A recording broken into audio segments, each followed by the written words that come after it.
datang di program Fast Message, di mana kita akan sama-sama semakin dibawa untuk menikmati indahnya firman Tuhan, tapi juga akan menolong kita untuk menjawab setiap pergumulan-pergumulan kita. Salam kenal, namaku Karina. Ngomong-ngomong, tanggal 10 November kemarin, kita baru aja memperingati Hari Pahlawan ya. Kalau pahlawan zaman dulu, itu kan menang melawan para penjajah. Kalau sekarang, mungkin kita nggak ketemu ya penjajah atau musuh secara fisik.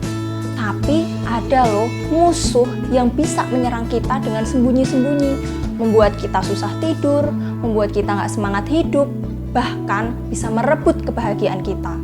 Wah, apa ya itu?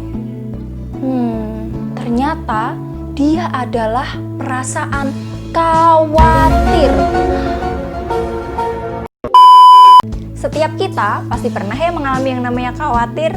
Entah itu kita mengkhawatirkan kebutuhan sehari-hari, studi, masa depan. Apalagi karena adanya COVID-19 ini membuat kita semakin khawatir nih dengan kesehatan, takut kehilangan orang-orang yang kita sayang, takut mati, bahkan ada ketakutan-ketakutan yang lain yang itu juga muncul. Nah, kalau gitu gimana ya cara kita untuk bisa menghadapi kekhawatiran? Yuk kita sama-sama cari tahu dari Matius 6 ayat 31 sampai 34.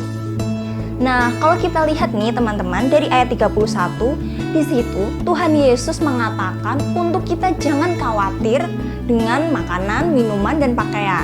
Ini bicara tentang kebutuhan-kebutuhan dasar. Nah, kebutuhan dasar yang lain itu yang gak kalah penting juga ada pendidikan ya teman-teman. Jadi kalau misalnya kebutuhan-kebutuhan dasar ini tidak dipenuhi, maka kita gak bisa hidup. Dan kehidupan kita nggak bisa berjalan dengan baik. Karena itu, Tuhan Yesus memerintahkan untuk kita jangan khawatir. Apa sih bedanya orang yang tidak mengenal Allah dengan orang yang mengenal Allah dalam menghadapi kekhawatiran? Yuk kita lihat di ayat 32. Nah teman-teman, di dalam terjemahan New English Translation dikatakan bahwa unconverted pursue these things, yang artinya orang-orang yang tidak mengenal Allah itu bukan hanya sekedar mencari, tapi mereka mengejar hal-hal itu, mengejar kebutuhan-kebutuhan itu. Nah, semestinya orang-orang yang mengenal Allah tidak mengejar hal-hal itu, karena Allah tahu, Allah mampu, dan Allah mau untuk memenuhi segala kebutuhan orang yang mengenal Dia.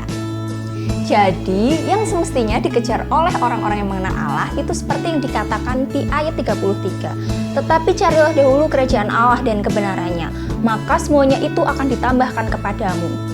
Nah, ini yang perlu dikejar oleh orang yang mengenal Allah, kerajaan Allah dan kebenarannya. Maka Allah akan memberikan semua yang dibutuhkan oleh mereka.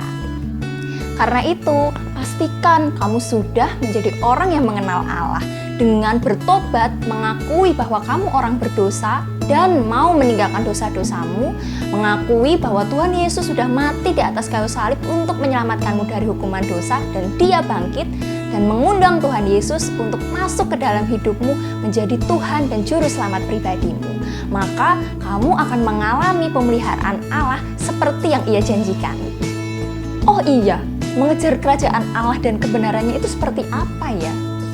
Nah, kalau teman-teman lihat di Alkitab terjemahan bahasa Indonesia masa kini, teman-teman akan menemukan bahwa arti dari mengejar kerajaan Allah dan kebenarannya adalah kita mengusahakan untuk terlebih dahulu mengutamakan Allah supaya Allah yang memerintah dalam hidup kita dan kita melakukan kehendaknya. Gimana ya supaya Allah bisa memerintah atas hidup kita dan kita bisa melakukan kehendaknya?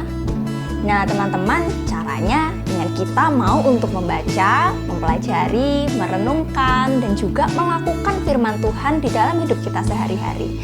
Maka kita akan mengalami bahwa Tuhan akan menambahkan apa yang kita butuhkan ke dalam hidup kita. Dan teman-teman, yuk kita lihat di ayat 34. Sebab itu, janganlah kamu khawatir akan hari besok, karena hari besok mempunyai kesusahannya sendiri. Kesusahan sehari cukuplah untuk sehari. Nah, Tuhan Yesus kembali mengingatkan ya, dan memerintahkan untuk jangan khawatir dengan hari besok. Karena di tiap-tiap hari itu udah ada kesusahannya sendiri.